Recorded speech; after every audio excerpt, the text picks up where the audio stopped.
Hey y'all, my name is Kayla and welcome to my cozy crowded corner of the internet. Also, did you know that since it's a leap year, there isn't actually a day that is specifically dead center of the year? So I am uploading this on the very last day of the first half of 2024. So if you are watching this on July 1st, hi, it's the last day of the first half of the year, and tomorrow is going to be the official first day of the second half of the year. I just thought I'd drop that little nugget on you. So in today's video, we are going to be doing our first ever mid-year freakout book tag. This is my first year really delving into making YouTube videos again, especially delving into the world of booktube. So this is my first tag video. Y'all, if you have been on booktube longer, educate me. I need to know. I'm an old fart. I've been seeing everyone and their mother posting their mid-year freakout videos, and I was like, I want to join. This seems fun. I love this idea. So that's what this video is. There are 15 questions I'm supposed to answer, so let's just crack away at it, shall we? Question number 1. Best book you've read so far this year. A little bit of a backstory on this. I used to be an avid book reader in my teenage years, and then once I got out of high school, I just stopped reading. You know, life happened, I became an adult, I was working a lot. Then I went to college in my later 20s. So in my 30s we're reviving me reading books. So I would say it's probably been about at least over a decade since I've actively been this engaged with reading. I did start a little bit last year in 2023, but 2024, we are hitting the ground and we are running. Side note aside, the best book that I have read this year, and I think it's kind of one of the best books I've read this year for a multitude of reasons, but specifically it was literally the second book I read this year back in February. And it was just such a fun adventure, and it's also a really great book. Godkiller by Hannah Kaner. I love this book so much. It was so fun to read. It had such a great cast of characters. The storyline was so engaging. Everything about it, I was just like, I need to keep reading. I need to learn more. What's going on? It was a really great book that I thoroughly enjoyed this year. Will it be my absolute favorite at the end of the year? Who knows? But for now, it 110% is. Question number 2, the best sequel you've read so far this year. Now, I wouldn't say this is like the best sequel. It's just so happens to be the only sequel I've read this year, and that is The Hawthorne Legacy by Jennifer Lynn-Barnes. I actually really enjoyed the Inheritance games. It's one of the few books I read back in 2023. I think it was actually the very first book I read back in 2023, and I really enjoyed it. Is The Hawthorne Legacy as good as the Inheritance games? I would say no, but it's a good book. It's still a good book. But I'm sure if I was reading other series, this would not have been the book I would have pulled for this question, if you know what I mean. Question number 3, new releases that you haven't read yet, but want to. So this is a follow-up to question number 1, and that is Sunbringer by Hannah Kaner. This is the sequel to Godkiller, and I really want to read this book. And the reason I haven't is just because Godkiller, in my opinion, was such a good book that I'm having like second book jitters, because sometimes sequels just are never as good as the first. I don't want that to be the case, so I'm just, as much as I want to read Sunbringer, I'm hesitant to read Sunbringer, if that makes any sense whatsoever. Question number 4, most anticipated release for the second half of the year. I did do a summer most anticipated releases video. I'll link it up above and down below. There was a handful. I think there was over 20 books in that video, but the two that I'm most excited to come out this year is actually Lady Macbeth by Ava Reid. I haven't read Ava Reid. I know nothing about her writing style, but the synopsis of Lady Macbeth, gorgeous. And I just have this really excited butterfly feeling. I'm like, oh God, I can't wait to read it. I really want to reread Macbeth, watch the play again, and read Lady Macbeth, and just, I'm really hoping that this doesn't let me down. Also, this cover, seriously. I'm also intrigued, like, special editions, what they're gonna look like, because I think this cover alone is stunning, and this is just the standard cover, so we'll see what all the special editions end up looking like. Another book that I'm actually really excited to come out is Obitchuary, the big hot book of death. This is a book by Spencer Henry. Spencer Spencer. I never realized that he had a name, a double first name. Anyways, this is a book by Madison, Reyes, and Spencer Henry, and they are the co-hosts of one of my favorite podcasts, Obitchuary. And I love how they approach the topic of death. They approach it with humor, but also careful consideration about darker, deeper topics, and understanding that death is a complex topic to talk about. And I don't know, I just like really enjoy their podcast, and I'm really excited to see what they have to offer in written form. Question number 5, my biggest disappointments of the year. So I actually have 2, and I felt like I needed to have 2 because one of them is a DNF and one of them I finished. They're disappointments for varying reasons. Let's start with the book that I DNF'd. Death Comes to Pemberley by P.D. James. I was disappointed in this book because I have first off owned it for a very long time. I don't have it anymore because I was that disappointed by it. But I had owned it for such a long time, and I just loved the world of Pride and Prejudice so much, and I feel like in the prologue alone, that book completely just destroyed Pride and Prejudice, and it's almost like left a bad stain on just Pride and Prejudice in general for me. It's really sad. It's really sad that a book that literally has nothing to do with Jane Austen herself as a writer has kind of like tarnished some of the characters for me. So yeah, that was a big disappointment, and I'm sure eventually I will grow to love Pride and Prejudice again. I mean, it is literally one of my favorite stories, and the book I'm most proud of like reading and finishing, because if you've never read Jane Austen, she's a phenomenal writer. But her writing style for someone who likes just basic plain old English is a little obtuse for me.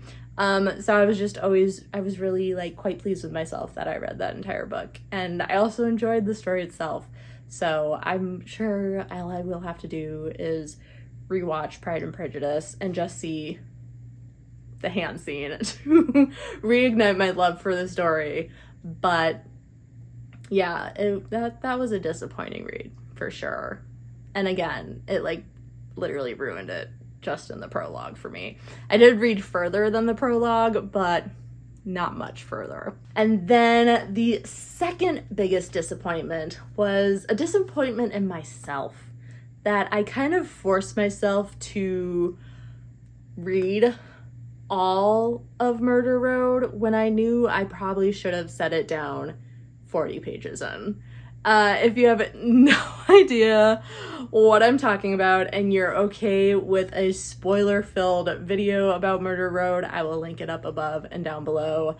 Murder Road was included in my Can You Judge a Book by Its Cover series, and spoiler to the video, I wasn't a fan of Murder Road. But if you want more details, again, check out the video. I think it was a fun video. It was kind of fun just to like rant and lose my mind over a book and why I thought it was absolutely ridiculous. Question number 6, biggest surprise of the year. That has to go to Lisa Jewell's None of This Is True. And this isn't for the reasons that you may think it's for. I was really enjoying None of This Is True. In fact, I do still really hold this book in a high regard. It was Such a great book, such a fun audiobook experience as well.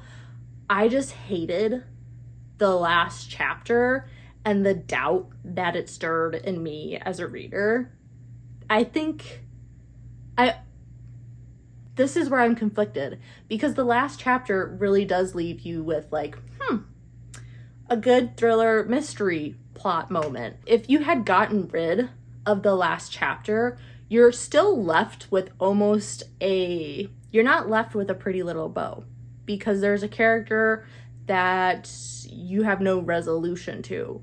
But ending with the last chapter, it sparked doubt in the entirety of what you kind of figured the story was at the end. And I hated that. I personally did not enjoy that feeling. I can see why you would enjoy that last chapter though, and how it kind of like made you question the plot. But for me, I hated that, and I kind of wish that the last chapter just didn't exist in this book. So that was a surprise. It wasn't a disappointment, it was just a surprise in how that last chapter made me feel about this book, because I was so enjoying this book. This was such a great book, and then that last chapter happened and I was like 4 stars. It went from a 5 to a 4 within one chapter. Question number 7, new favorite author. So kind of going back to what I said about me not really reading up until this year, all the authors are new to me. There isn't a single author that I've read this year so far that hasn't been new to me, aside from we've read a few Jane Austen books, so I've read her in the past. I mean, technically I read Jennifer Lynn-Barnes last year, so she's not new to me. Every other author I've read this year, completely brand new. So I would say any book that I was like 4 or 5 stars, they're a new favorite author to me. Question number 8. Newest fictional crush. So as a teenager, I definitely had like 1,000,001 fictional crushes. Like pretty much every book I was like, oh my god, I love this guy, he's the greatest person on the face of the planet. Even though like now, looking back, he probably would have been a very toxic character. But you know, that's called growth as a human being. So I wouldn't say there's been any one character that I've been like, oh my god, I have like the biggest book crush on him, he's my book boyfriend. But I will say that I really appreciated Justin's character in Just for the Summer by Abbey Jimenez. I think he was just like a well-rounded, amazing human being, and I would want to be friends with him. Like, not romantically engaged with him, but I would just love to be friends with him. I think he's like a pretty cool dude. Question number 9, newest favorite character. Emily Wilde from Emily Wilde's Encyclopedia of Fairies. I have to say, every descriptor of Emily has been that she's this grumpy person, that she's like rain clouds on Wendell's sunshiny day. Even in the synopsis of the book, it says she's a curmudgeon professor. But honestly, I feel like Emily is the most relatable character I have ever read. She just like doesn't catch on the social cues, maybe a little sprinkling of the tism, you know? I think she's a phenomenal character and I just love her so much. And I don't understand why anyone would say she's like a grumpy person. I think she's such a dynamic person who is just learning and evolving with the world around her. And yeah, she's just a little socially awkward, but you know, she's getting there eventually. Question number 10, a book that made you cry. So y'all, as a teenager, it would have, even in my like early to mid 20s, it would have been very difficult for a book to make me cry. Literally, like the one book I remember actually crying at in my youth was when Harry sliced and diced Draco in the boys' bathroom, because I was obsessed with Draco. He was my book boyfriend, and I literally sobbed in that scene. As an adult, though, who has a better grasp on the reality of the world, for some reason I cry at the drop of a hat. So I'm a very emotional person nowadays. I'm just gonna list off the books that made me cry that I recall. Okay, people, there could definitely be more to this. Just for the Summer by Abbey Jimenez, Terms and Conditions by Lauren Asher, Do I Know You? I don't remember the authors, but here they are. And Murder Road by Simone St. James. And I know you may be asking, Kayla, Murder Road, the book you absolutely hated, made you cry?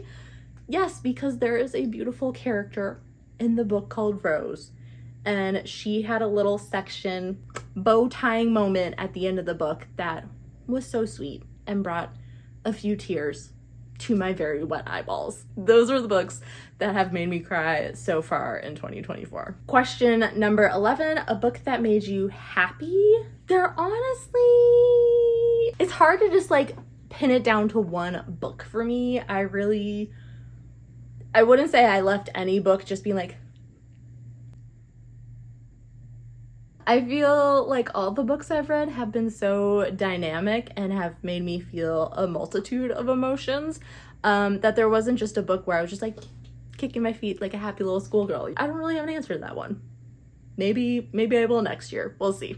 Question number 12, favorite book to film adaptation. So first and foremost, I don't really watch movies much anymore. Predominantly consume YouTube videos and bad TV shows. But with that noted, the one movie I've watched this year that happens to fall in the book to film adaptation category happens to be a film that I have not read the series of, but I did see Dune 2 this year and loved Dune 1. However, I left Dune 1 being like, I feel like there's context that I'm missing because I haven't read the book, which isn't like the worst thing, but it's also not the greatest thing when it comes to watching a movie that's made for a audience much larger than the book series. And I feel like Dune 2 added more of the context that you were missing from the first Dune. However, I will say, the end of Dune 2,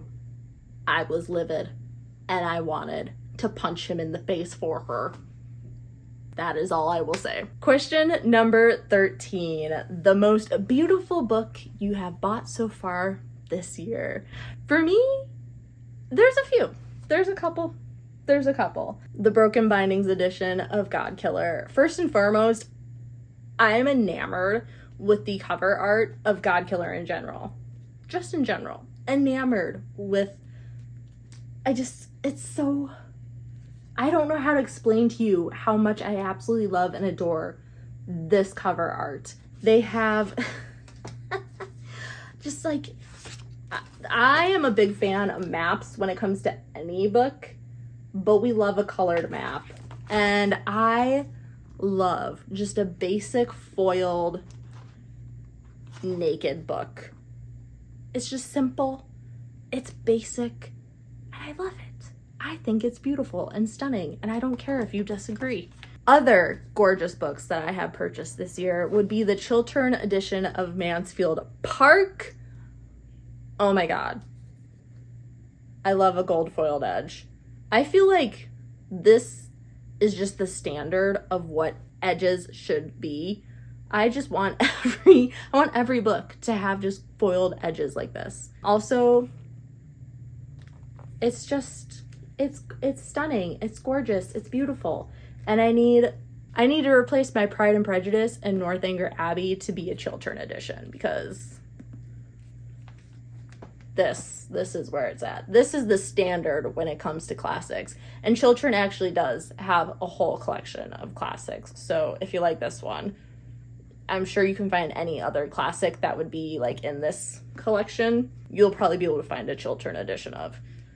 It's stunning, gorgeous, gorgeously stunning. And the last gorgeous, stunning, amazing, beautiful book that I have purchased this year is The League of Lady Poisoners.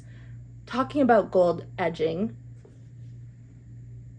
a green foiled, like just a foiled edging. That's all I need. Just give me a beautiful foiled edging that matches one of the secondary colors on the cover.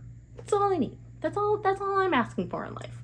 Is it really that difficult, publishers? And if you don't know, The League of Lady Poisoners is a picture book with some pretty educational information inside of it. Question number 14. What books do you need to read by the end of the year? I would say my top priority of books that I have to read by the end of the year is Sunbringer. Like, this is a non-negotiable. If I don't read any other book throughout the rest of the year, it doesn't matter. I have to read this one. Question number 15. What are you currently reading? Well, guys, I'm so glad you asked. I am actually currently reading The Christmas Guest by Peter Swanson. I literally just started this the other day. I'm not very far into it, maybe 4 pages. I'm literally 4 pages into this book. If you are watching this video on upload day, then wait like a week and you'll find out why I'm reading this book. But with all of that noted, thank you guys so much for hanging out with me in my very first ever mid-year freakout book video. I hope you enjoyed it. Don't forget to subscribe to the channel because 80% of you aren't subscribed to the channel, by the way. I see you. I see you lurking, creeping in the background. Why don't you hit that subscribe button?